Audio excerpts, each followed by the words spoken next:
If you know, you know. Now, we all know boxing is a very corrupted sport and run by politics. Boxing is the only sport where there is no fair judgment. They overpraise one fighter and discredit another fighter just because one fighter is on the hope list and another fighter is on the coincidental list. So there is no fair judgment from analysts to experts to old media, and that's why new media is here. We're here to restore order and maintaining it because there's a lot of confusion going on, and definitely Teddy Atlas became one of the confusion. Now, shout out to the subscriber that sent me this. He informed me on Teddy Atlas podcast where he stated that he had Shawn Porter versus Errol Spence as a draw, and he could see Porter winning the fight. And he was very upset with the judges, how they scored the fight in favor to Errol Spence by 5 points. Now, I don't have no problem with anybody's opinion. However, what I do have is a problem with someone that contradicts himself and doesn't keep the same energy with all fighters. And that's why Dante always say the most dangerous weapon in the world is a microphone and a camera. And since Teddy Atlas has a podcast, he could get caught slipping a lot of times. Matter of fact, he already did. And this is just another day in the office. Now, Teddy Atlas, he likes certain fighters, but discredit another certain group, not because he don't particularly like them. However, it's just because the fighters he likes come from a certain group. And that has to stop, especially for an analyst, an expert that Teddy Atlas claims he is. That can't be tolerated. And now I understand why ESPN laid off Teddy Atlas, because he claimed that if he was on TV, he would have went off on the judges that scored the fight in favor of Errol Spence by that margin. Keep in mind, the judge that had it for Shawn Porter, he had Shawn Porter up by 4 points. There is no way you could convince me that Shawn Porter won 9 rounds in that fight. It's impossible.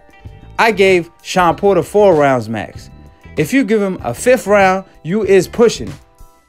People are blowing it out of proportion. I rewatched the fight, and I understand when people are overhyped after the fight. However, if you rewatch the fight with your adrenaline down to where it should be, you will clearly see Errol Spence winning 8 rounds with the knockdown. So, yeah, the judges had it right.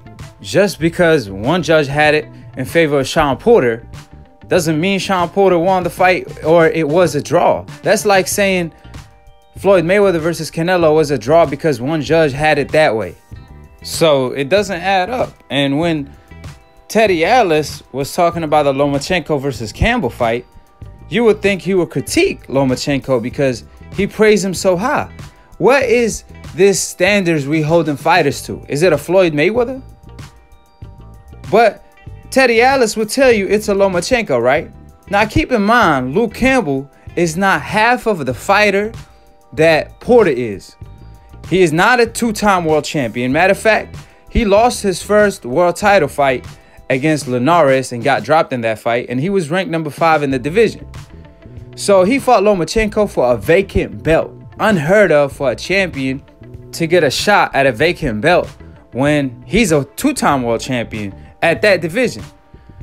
Currently holds 2 belts, and he still got a shot at a vacant belt. Just like he lost to Salido and got another title shot his 3rd fight against Gary Russell. But we're not going to get into that. Obviously, Lomachenko is on the hope list, so he's going to get a favor or 2. But what I'm trying to say is, how come Teddy Atlas didn't come out and critique Lomachenko the same way he critiquing Errol Spence when Luke Campbell is not even half of the fighter that Porter is? Let's not forget, Luke Campbell won 4 rounds in that fight, or at least 3, and gave Lomachenko the toughest fight of his career, according to Lomachenko himself. So since Luke Campbell hurt Lomachenko multiple times in that fight, and Lomachenko had to dig down deep and pull it off in the later rounds, in the championship rounds, and show that he had the it factor by knocking down Luke Campbell and then almost knocking him out in the 12th round, just like Errol Spence did with Shawn Porter. Even though they were both up, they still dig down deep and were trying to push for the knockout. So how come Teddy Atlas overpraised Lomachenko and didn't critique him at all? However, he discredits Errol Spence. He overpraised Lomachenko, the guy he thinks is pound for pound #1. But the guy like Errol Spence, who is ranked #5, I believe, or #4 at least on my list, he discredits him for having a classic fight and beating Shawn Porter at his own game. Is Lomachenko capable of that?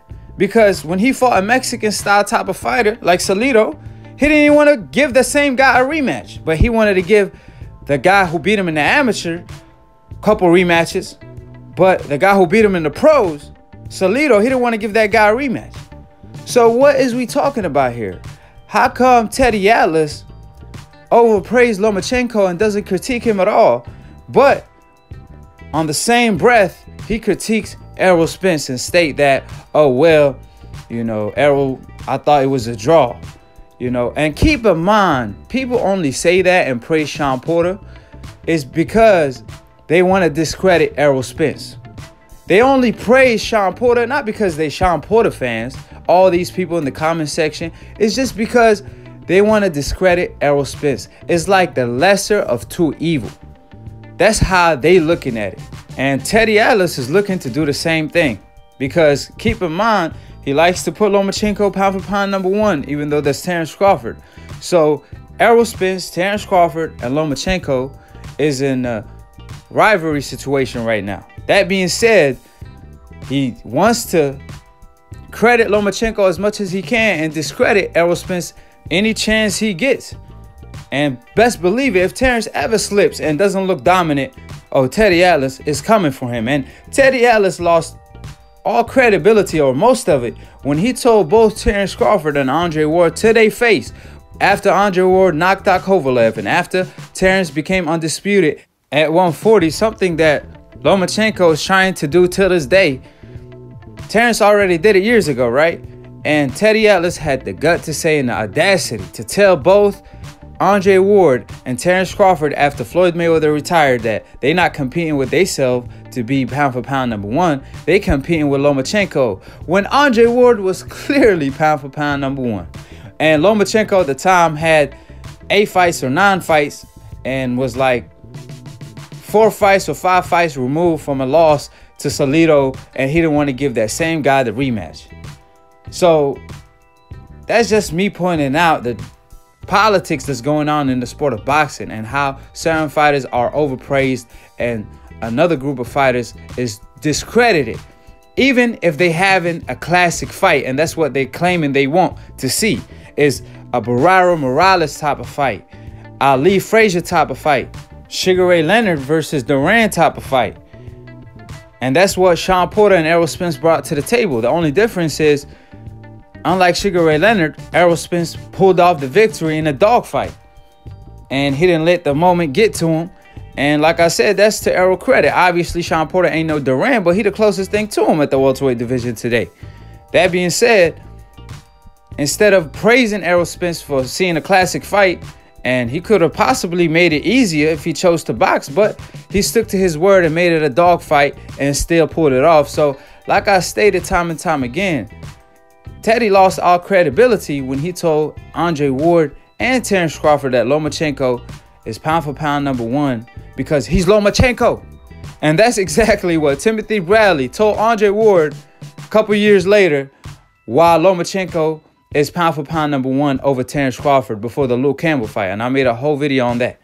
He stated it's because it's Lomachenko. Like, what standards are we holding fighters to? Is it Floyd Mayweather? Because you got some fans, they want to hold every fighter to a standard that nobody could live up to, right? And then they want to praise Canelo Alvarez while discrediting Floyd Money Mayweather. It doesn't add up because Floyd beat Canelo at his worst while Canelo was more toward his best. Floyd beat him at 37 at his 5th weight division. Meanwhile, Canelo, that was his weight bully division, like people like to state, and he still lost to Floyd every single round. So how is you praising Canelo, the guy who's cherry picking, and discrediting Floyd that fought the best throughout his career? Canelo Alvarez never had a pretty boy stage where he called out everybody and everybody was ducking him and he was walking through fighters. Canelo Alvarez doesn't even have a Money May stage where he fight fighters coming off their biggest win and knocking them out or beating them, like Floyd did after becoming Money May. And don't quote me on that knocking them out part. Outboxing them for 12 rounds, I meant. So, like I said, is this one person in particular made a video cooning to the max on a whole nother level. I'm not even gonna mention his name, but he was doing it for clout, you could see.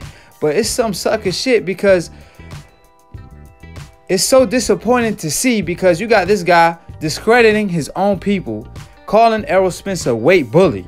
And I kid you not, on the same breath, he crediting Canelo Alvarez, forgetting that Canelo was a weight bully at 155 for the longest, for years. He made his own weight, Canelo weight, at 155. He didn't want to make the weight at 154, nor move up in weight to 160.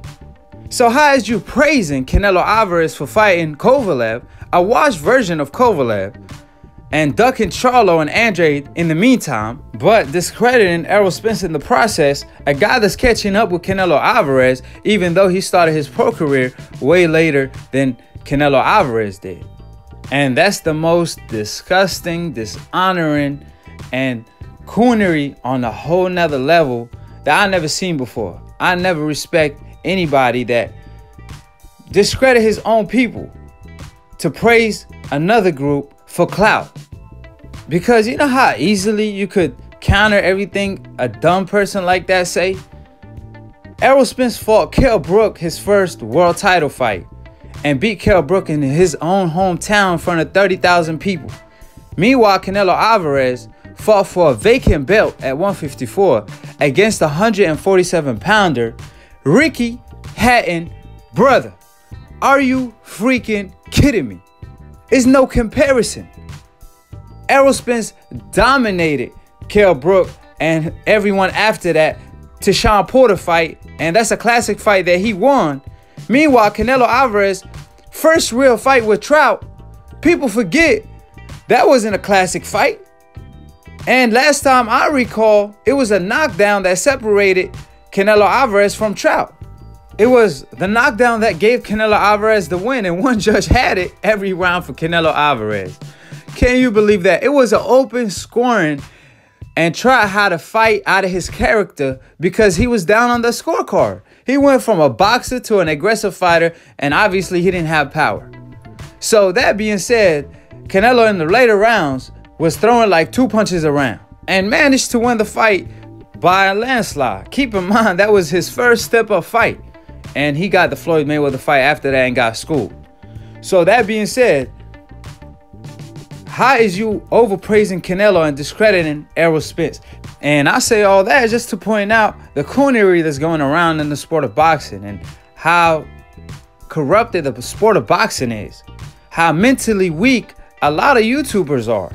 How a lot of experts and analysts are so biased to a certain group just because they on the hope list, like a Lomachenko and a Tyson Fury, and discrediting Deontay Wilder, a guy who been knocking out everybody. He knocks his opponents out so bad, he put them on the meme. Ain't that what people claim they want to see, is knockout? Deontay Wilder brings that to the table. Action-packed fights, Errol Spence bring that to the table. Dominance fights, Terrence Crawford bring that to the table. But these guys don't get the credit they deserve because they're on the coincidental list. If you wonder why, just because of how a person look and what kind of skill color he possesses. Now, like I said, just give credit where credit is due. You don't gotta overpraise a certain fighter just because you like him, and you don't gotta discredit another fighter just because you dislike him. Give credit where credit is earned. These fighters put their life on the line, and for a fighter to do so and then you take credit away from him just because it's your opinion, I don't respect that. Opinions are like asshole. Everybody got one, and some opinions are bigger than most. So you add that up. What matters is facts and accomplishments and how dominant you are, etc., etc. So quit overpraising certain fighters just because a particular group of fans will subscribe to you and will show you love, and discredit a certain fighter just because you know people hate that certain fighter. So you're trying to get clout or fame, because when all the dust settles, you have to be credible, you have to be reliable, you have to be honorable, and give credit where credit is due, because fighters put their blood and sweat and tears into this to becoming a world champion and go down in history. So you got to give credit where credit is due, and people has to be more serious about these topics, pound for pound lists and all that, instead of picking fighters that they like, etc., etc. Now, there's more I want to say, but obviously it's too much for one video. So check out my new show, Split Decision. It's a boxing debate show where I expose all the politics of boxing and more. You know, predictions when it comes to imaginary fights or fights that are about to happen, like Golovkin versus Lomachenko. That being said, check out Dante Boxing Nation show as well. He will be hosting it soon. And that's why when we host these shows, nobody be calling in. It's because they don't want no smoke. They know what time it is. All these casual fans in the comment section, they don't want to get exposed. That's why you never see them call in, but they're always in the comment section talking shit. And when they talk shit, they don't bring up points or counter the facts that you bring up on the video. Like this video I brought up, they're not about to counter what I'm about to say. They just about to talk all type of trash and call me all type of names. But guess what? I'm cut for this. I'm cut from a different cloth. I don't let that get to me. I don't let these casual fans control what I say and I start saying the things they like. I'm cut from a different cloth than y'all. So y'all could go ahead and clout chase, and some YouTubers even discredit their own people to praise a certain group to get clout. Man, this is the most dishonoring thing you could ever do. Keep that in mind. So yeah, I said it. Go ahead and subscribe below if you're trying to get smart about a minute. If you're trying to get dumb about a second, don't listen to these casual fans. Follow my new show, Split Decision. All these links will be in the description box below. Follow Lunatoon Boxing. Follow me at Aki TV. All these links will be in the description box below. Click on the notification bell to get notified every time we go live, and to be continued on the next episode of Aki TV. Peace, and we out.